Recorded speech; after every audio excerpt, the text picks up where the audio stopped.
네, 여러분 당뇨에 안 좋은 식품 혹시 어떤 게 있을 것 같으세요? 일단 뭐 설탕 많이 들어간 디저트류, 뭐 케이크, 뭐 쿠키 이런 것들이요. 단 거. 네, 거기다가 이제 내장 지방 만드는 탄수화물, 빵, 떡, 면, 밥. 이렇게 많은 분들이 당뇨 하면 탄수화물만 안 먹으면 되겠지, 단맛 나는 음식 피하면 되지 않을까라고 생각하실 텐데 사실 탄수화물만큼 조심해야 하는 것이 바로 과도한 지방 섭취입니다. 지방은 혈당에 영향을 안 주지 않나요?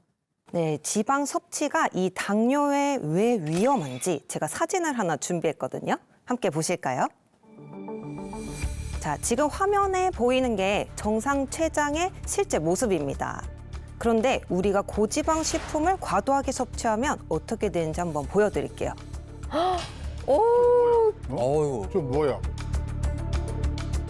오, 기름이 저 세상에. 다해가 전부 다 지방이에요? 누렇게. 누렇게. 한눈에 봐도 지방이 완전 둘러싸고 있는 거냐?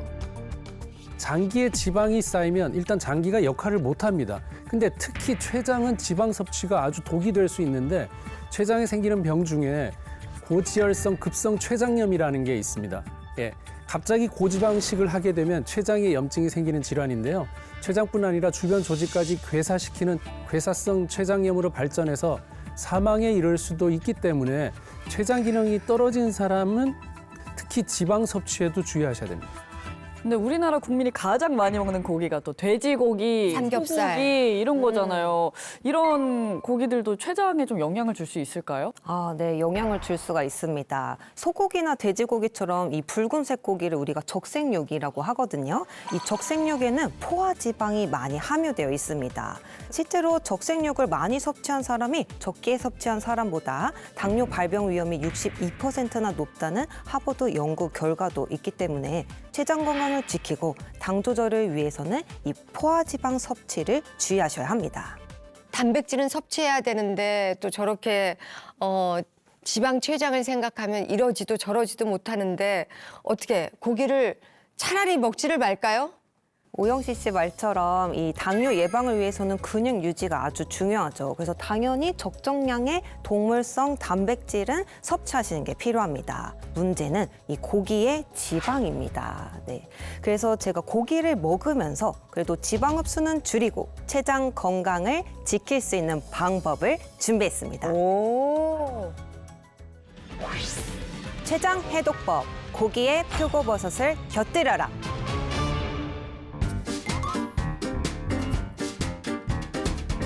아니 고기에 원래 풀을 곁들여라라고 생각을 했는데 표고버섯이었군요. 표고버섯이 지방을 줄여줘요? 네, 맞습니다. 미국 심장학회에서는 콜레스테롤을 낮추는 데 도움이 되는 10대 음식 중에 1위로 이 표고버섯을 선정하기도 했는데요.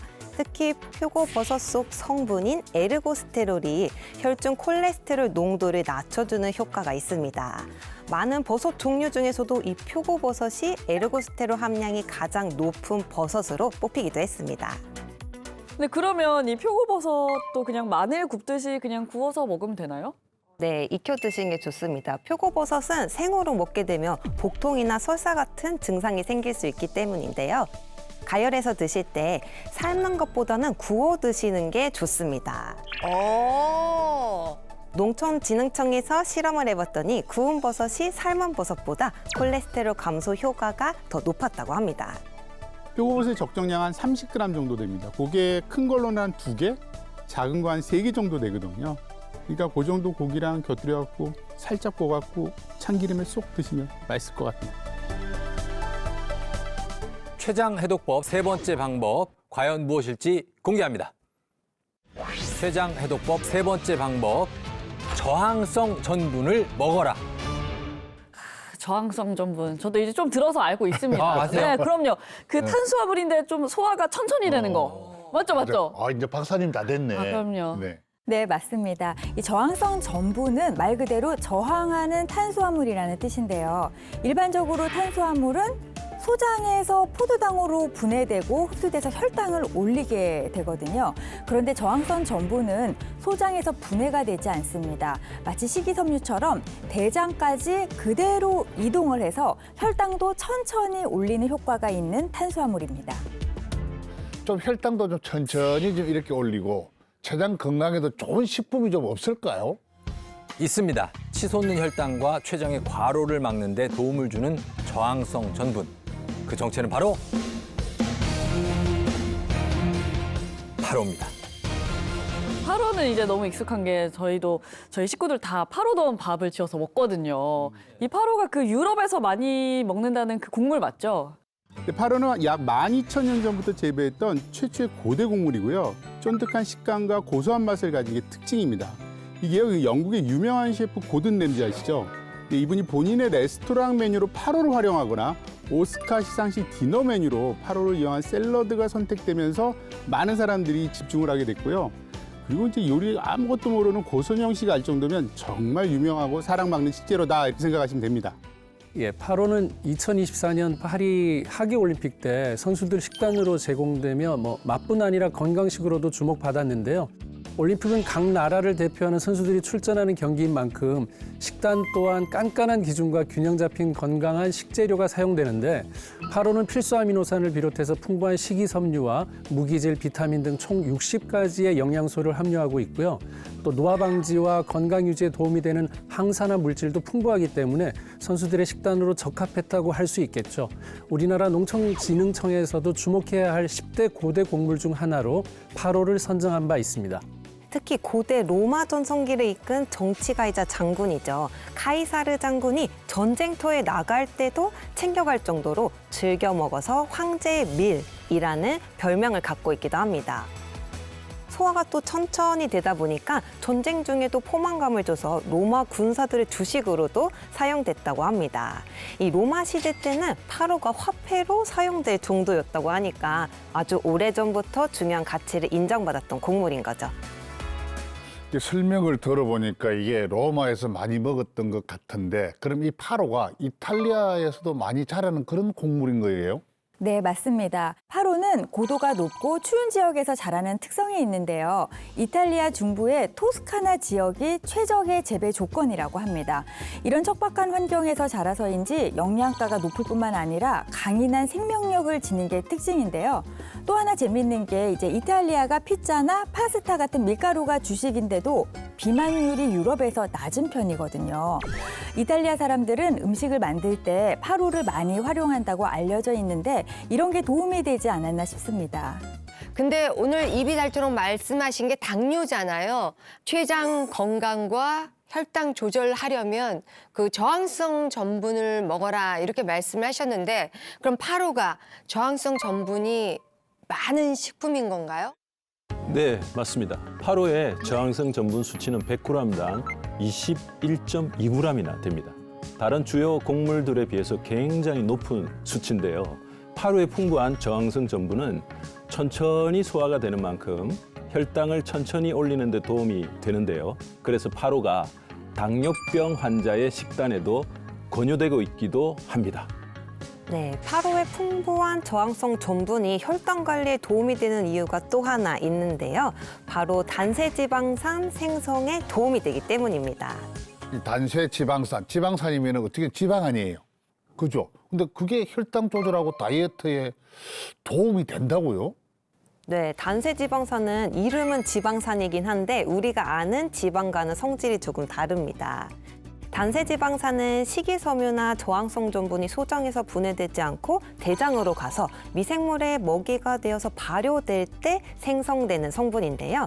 단세지방산은 지방 축적을 막고 그래서 항비만 그리고 식욕 억제에도 도움을 됩니다.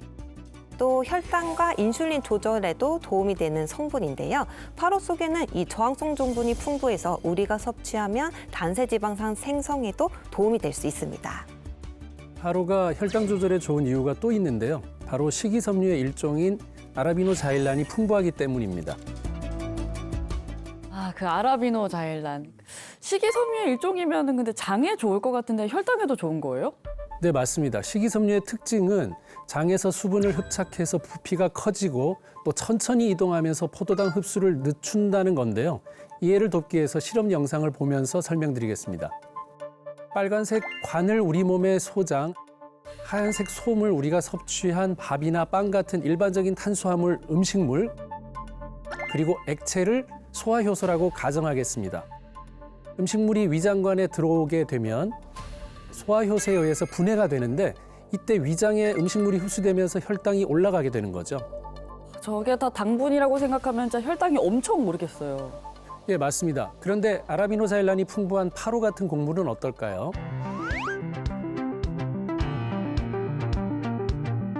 소장 내에서 바로 분해되는 게 아니라 물을 흡착해서 솜이 커진 게 보이시죠?